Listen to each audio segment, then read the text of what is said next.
Today, we are going to make some grass. No, I'm not in Colorado, so it's not going to be that kind of grass. It's our techniques that are so simple and sensible, your mowers will practically build themselves.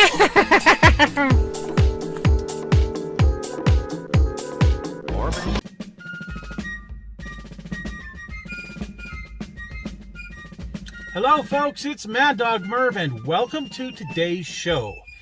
Today, I'm going to do a bit of a tutorial that has to do with building tanks, and specifically dragon tanks, and that is the Dragon Styrene, the Dragon Styrene tracks that come in several of the Dragon kits that so many people dog and dislike for a bunch of different reasons, and some are valid and most of the reasons aren't. I will just tell you that.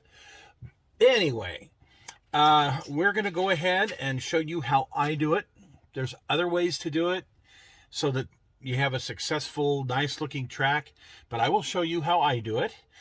One thing it's important for you to know is that I'm going to be using these tracks from the T28 kit / T95 kit.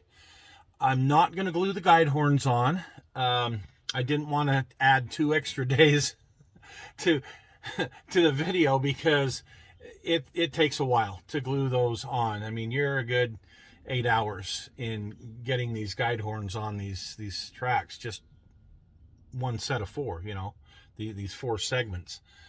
So we're not going to do that, and we are going to use some footage from another project I did, which was my M6. So the track is a little bit different, but it's still the Dragon Styrene. Okay, all of the things I'm going to show you, they still apply to those tracks. It's just those don't have any guide horns, and they're just a little bit different design, but they're still Dragon Styrene.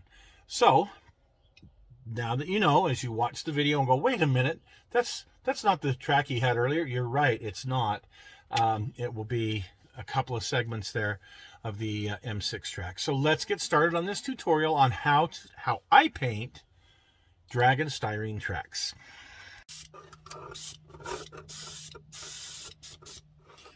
Okay, so there is the first track, and it's primed with Mr. Primer Surfacer 1000. Okay, we'll see how this goes. It's going to take a little bit longer to dry than normal because it's a little chilly here in the doghouse, but we'll put this aside. And now we'll take this one. We'll do the cleat side on this one for now. Usually I will use 2X primer from Rust-Oleum, but today, or Krylon, whatever it is, whatever the 2X primer is. Anyway, today I do have some Plasticoat, and this is some sandable primer that's in red oxide. So we're going to try this out.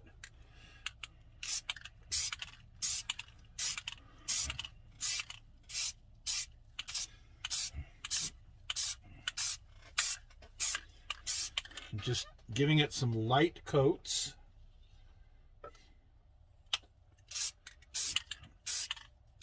Not trying to flood it or anything, just trying to get a little bit of something to bite on there. All right, I'll let this thing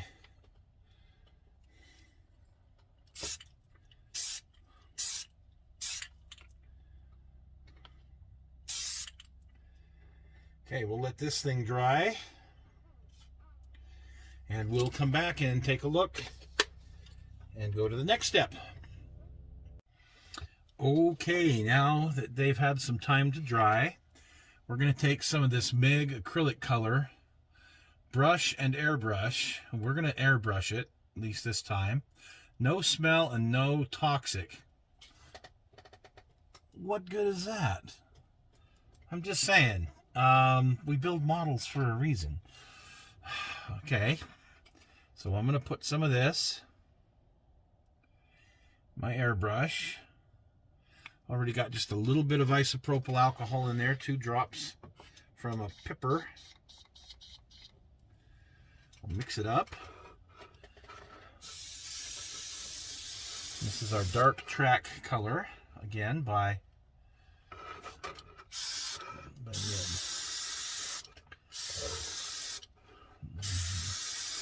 Sprays well. I like it.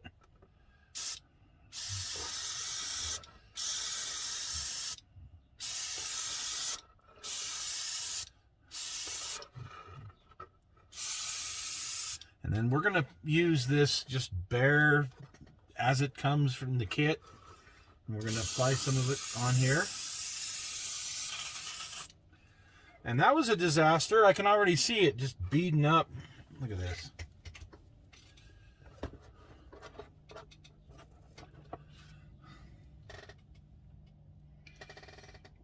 You can see how it's... yeah. That didn't work too good. That was a bad idea. While we're at it, I'm going to go back and try brush painting that here in a minute. So this one here, looks like there's a little beading, but not too bad. We'll see how that sticks. This one looks great. Okay, so we'll come back and check it out here in a minute. Okay, we're going to try some of this track color without thinning it. Just going to put it on the raw track here.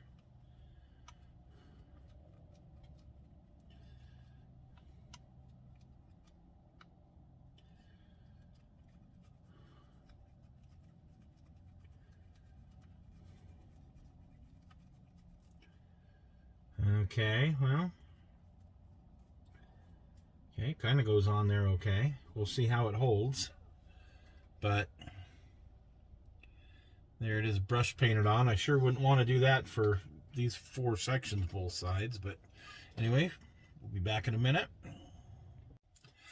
Okay, so we're going to use some of this XF79, which is linoleum deck brown.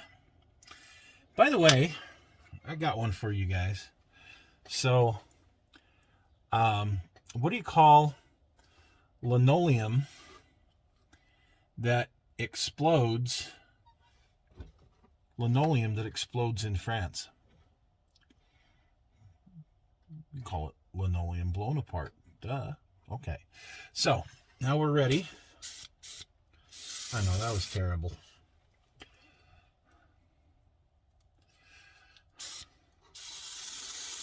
I'm going to put this one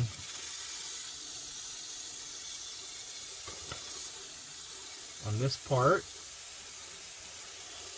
of the track, and now on the one that I've already primed with the plastic coat, the other side of it.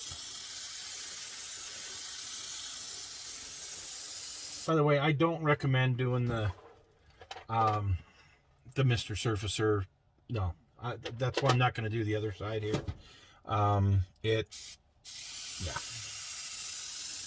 Don't recommend it. So we're going to try this and see how we like this color. See, it goes on there pretty good. How about on just bare plastic, completely bare plastic? Let's see.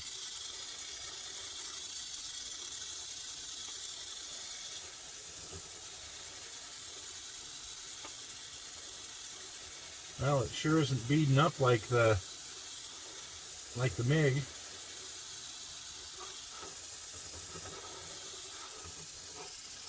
Well, there you go, pretty good. Although what I like about that MIG is the color. I like the darker rusty color. So we'll come back when this is dry and take one final look. Okay, so the one that I did with the Mr. Primer Surfacer, let me just show you something here. Okay, I'm going to take my finger and I'm just going to run it along here and look. Well, I've already removed a bunch of the paint.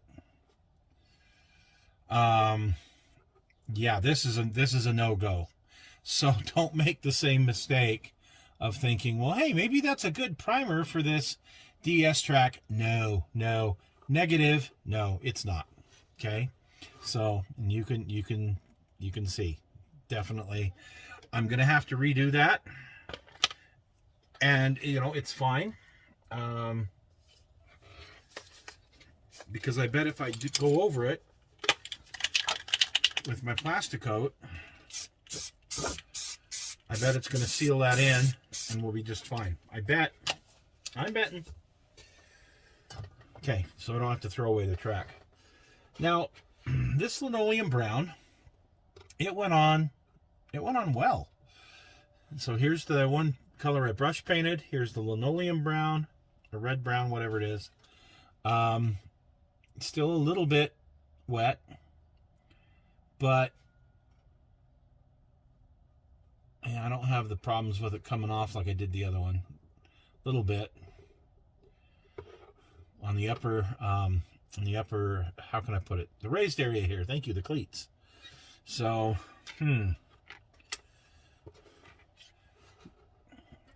here we are, the one that I used the primer and then the track color, and this is a winner. This is good. So what my recommendation is, usually I use 2X primer and that's what I recommend, but this is the first time I tried this on these tracks. This is red oxide T234 from Plasticoat. It's their sandable primer. Not sure why I even have that, but anyway, I do. And then I use the track color by Meg, the dark track color, which I like. And yeah, this seems to be a winner. So I will give this a wash, and then I'll go over with some steel color on the cleats, and we'll see how that turns out. I think it's going to be just fine. Okay, so one last thing we're going to do here is show you the way it used to be years ago. So I have this bottle of Railroad Colors from Flowquill. This thing has got to be 30 plus years old, okay? No longer allowed to make or have some of these chemicals that, made this such great paint. So, it's no longer around. It's oil-based paint. This is Roof Brown, and this, for many years, was kind of the go-to track color of a lot of modelers. Well, I happen to have at least one full bottle here, which I covet because it's worth more than a five flat of eggs right now. So we're going to show you how and why that this was such a popular color. I don't have it thinned, although you could thin it.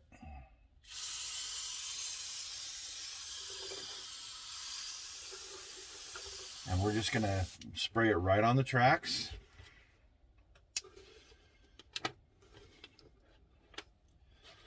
So we've looked at some of these newfangled techniques of doing it and paints and all that other happy horse crap.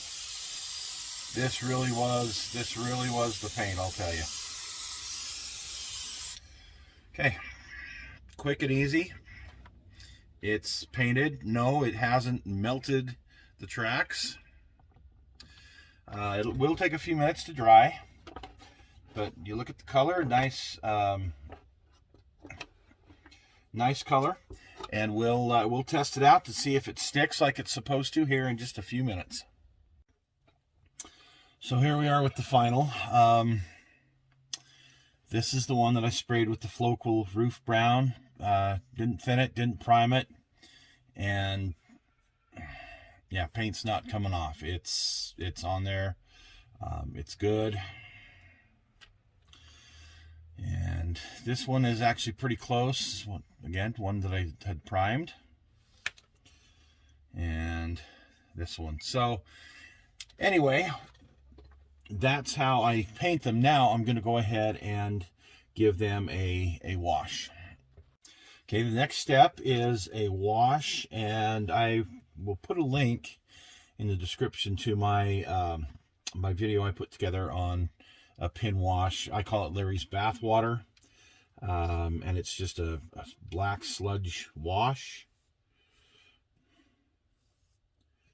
that I'm going to go over the entire track with. And we're going to have to let this dry. Of course, it's going to take a little bit longer because it's kind of chilly out here in the doghouse.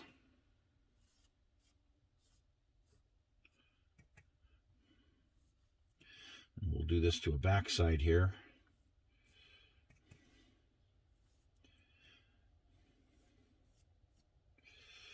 Okay. So we'll put these aside, we'll let them dry, and then we're going to come back with our final part. So now in this step, I'm taking some Testors steel and I'm dry brushing over the tracks to kind of highlight the metal parts that would be touching the ground.